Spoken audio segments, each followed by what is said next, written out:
Shalom. Today I'd like to show you a Bible code about the book of Enoch.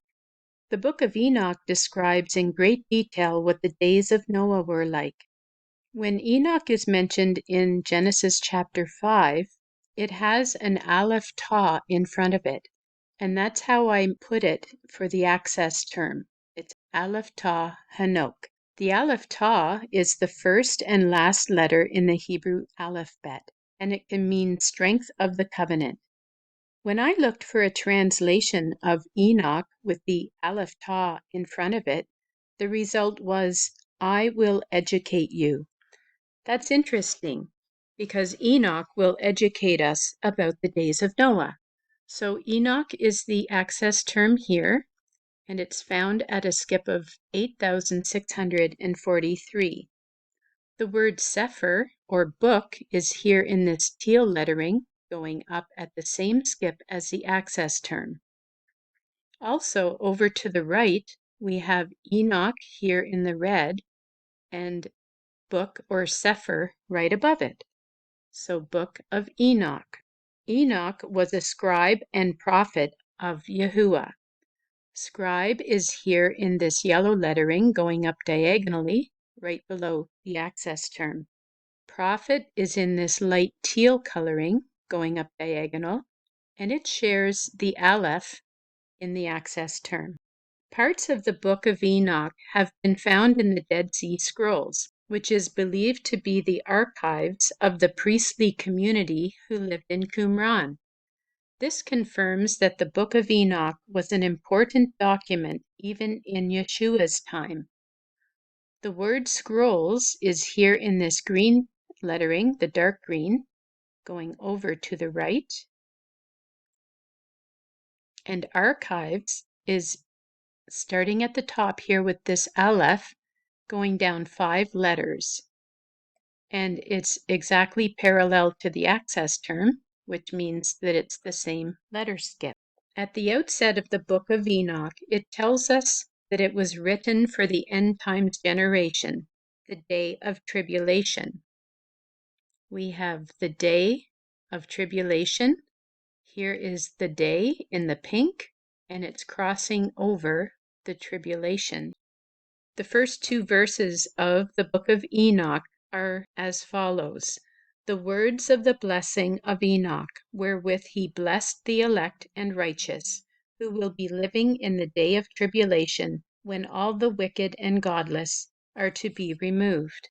Yeshua gave us a prophecy and warning that the days before his return would be like the days of Noah.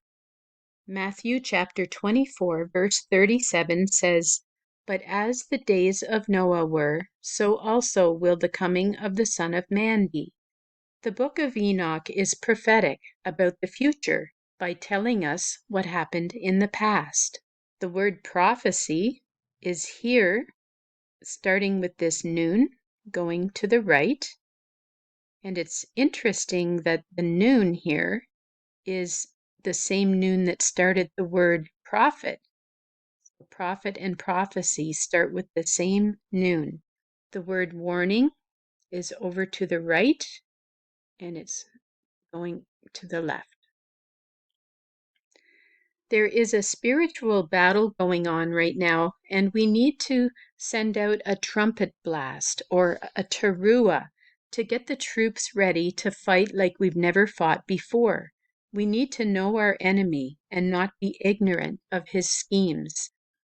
Like I said before, the skip of the access term, Book of Enoch, is a skip of 8,643.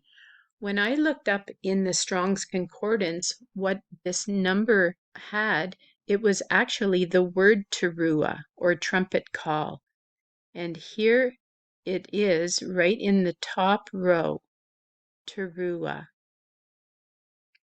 The adversary has been on a mission from the outset of human history to defile mankind and turn him away from serving the Most High Elohim.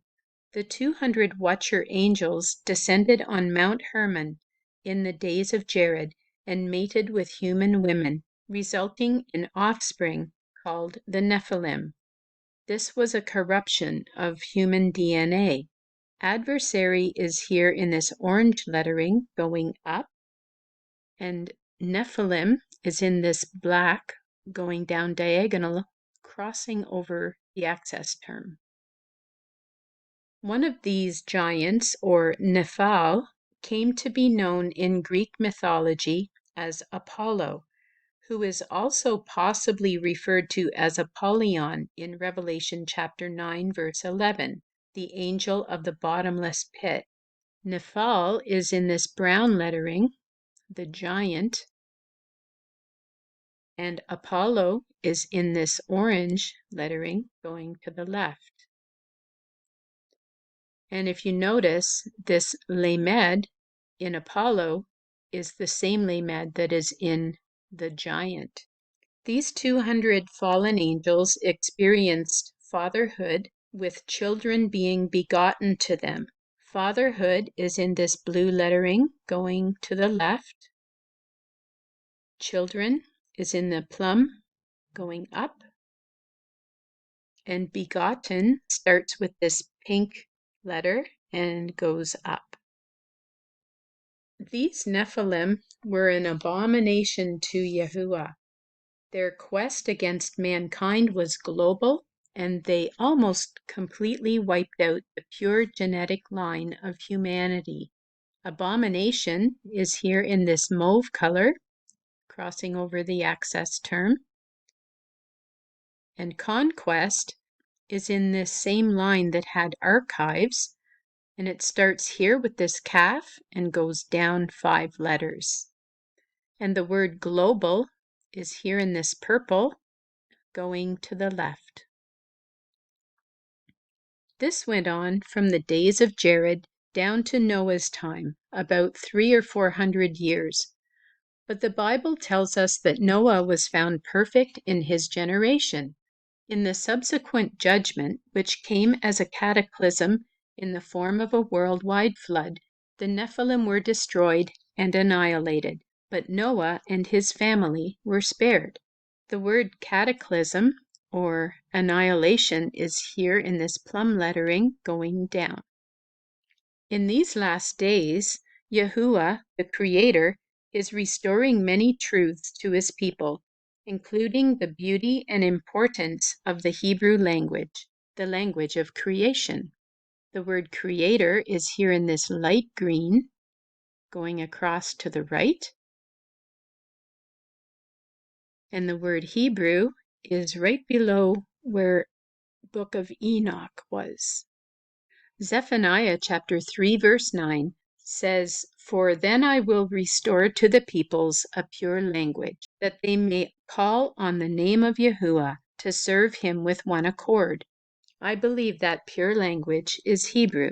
This may contribute to the unity that Yeshua prayed for in John chapter 17, verses 22 and 23. Yeshua said, "The glory which you have given me, I also have given to them, so that they may be one, just as we are one, I in them and you in me, that they may be perfected in unity, so that the world may know that you sent me, and you loved them just as you loved me." And the verse that is highlighted here in the second row comes from Genesis chapter 8, verse 21, and it's after the flood was finished. And Yahuwah said, "Never again will I destroy all living creatures as I have done." I hope this presentation was a blessing to you. Thank you for taking the time to watch. Shalom.